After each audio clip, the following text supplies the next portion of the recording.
Olá, queridos amigos e amigas, tudo bem? Sejam bem-vindos a mais um programa Prova Final, um programa realizado pela TV Justiça em parceria com a Rede de Ensino Luiz Flávio Gomes. Eu sou o professor Lani Pereira, professor de Direito do Trabalho, Direito Processual do Trabalho e Direito Processual Civil. E qual é a estrutura do nosso programa? O bloco 1 é o bloco tema do dia, onde hoje, especificadamente, a gente vai analisar o interessantíssimo tema justa causa.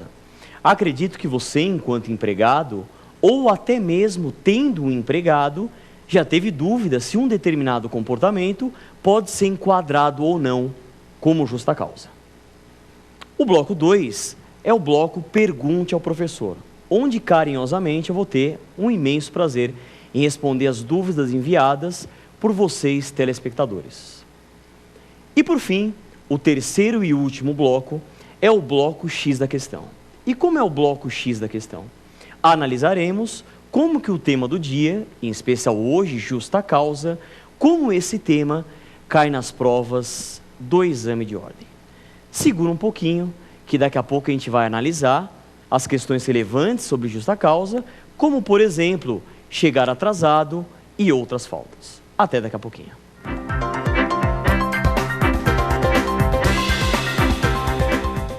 É isso aí, pessoal. Retomando a questão, será que chegar atrasado, por si só, isso é ou não uma justa causa? Esse é o nosso tema do dia, justa causa.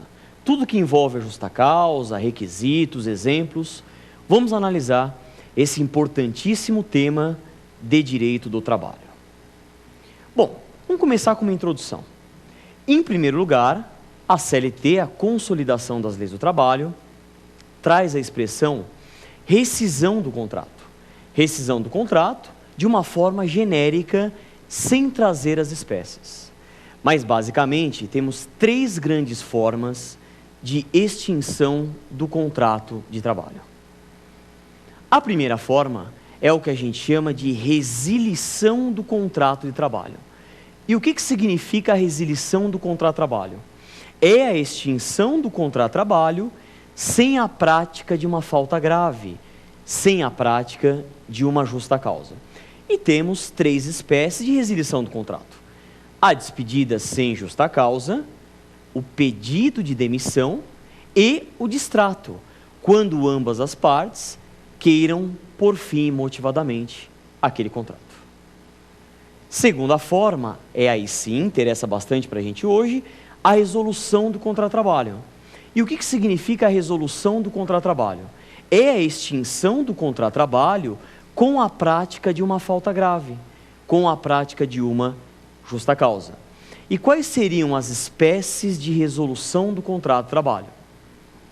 Temos a despedida por justa causa, temos a rescisão indireta ou a despedida indireta, que é a falta grave ou justa causa patronal, e a terceira forma, que é a culpa recíproca, quando ambas as partes, por prática de falta grave, uma falta grave simultânea, isso gera a extinção do contrato.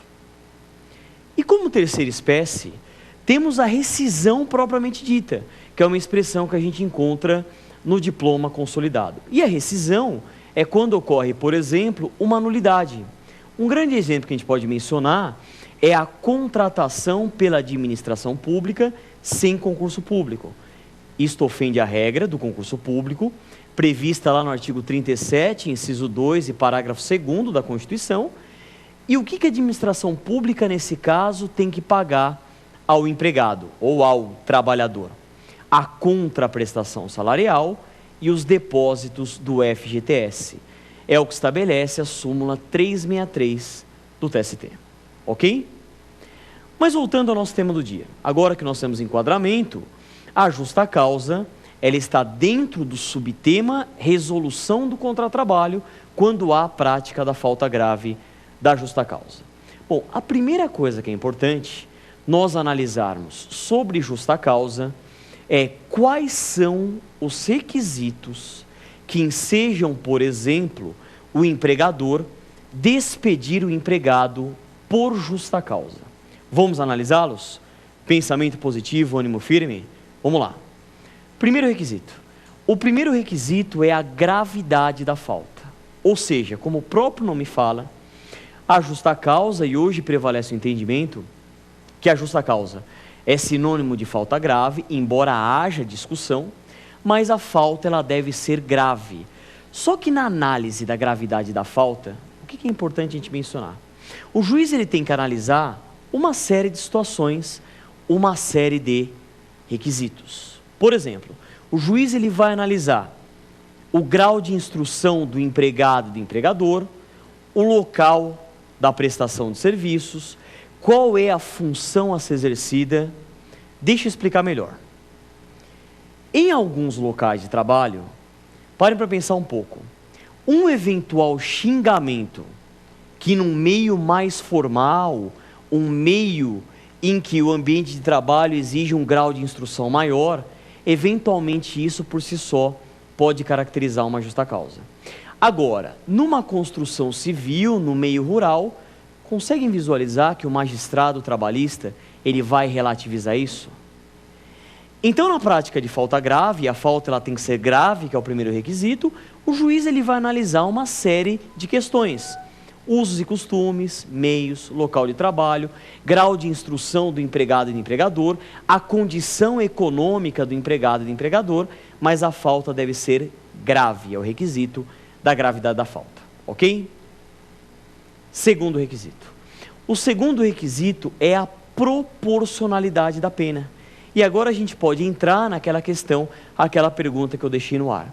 Será que um simples atraso, um atraso de poucos minutos, isto por si só, pode caracterizar uma falta grave? Logicamente que não. Não haveria a proporcionalidade da pena. Ou seja, no máximo, chegar atrasado levaria a uma advertência verbal ou a uma advertência escrita, que é o que a gente chama de admoestação.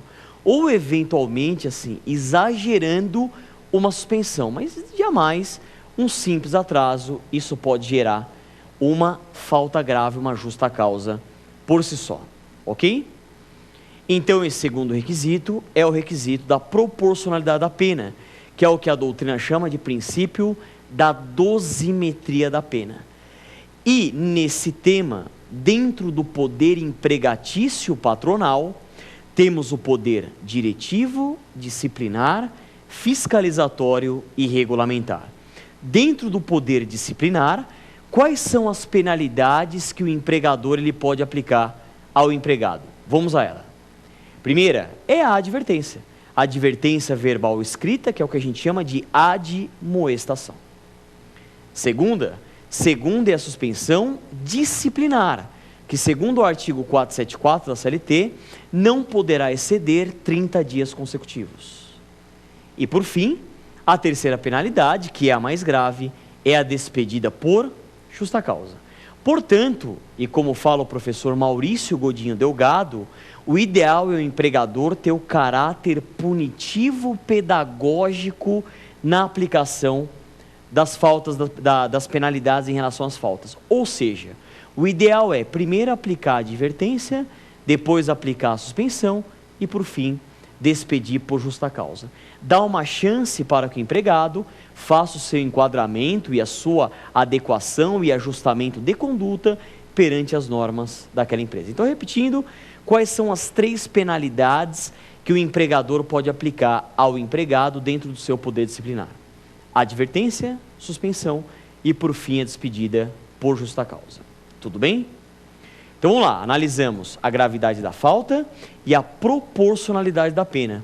Um terceiro requisito é muito importante, principalmente para você que está prestando as provas do exame de ordem, é a imediatidade ou imediaticidade. E o que é isso? Logo após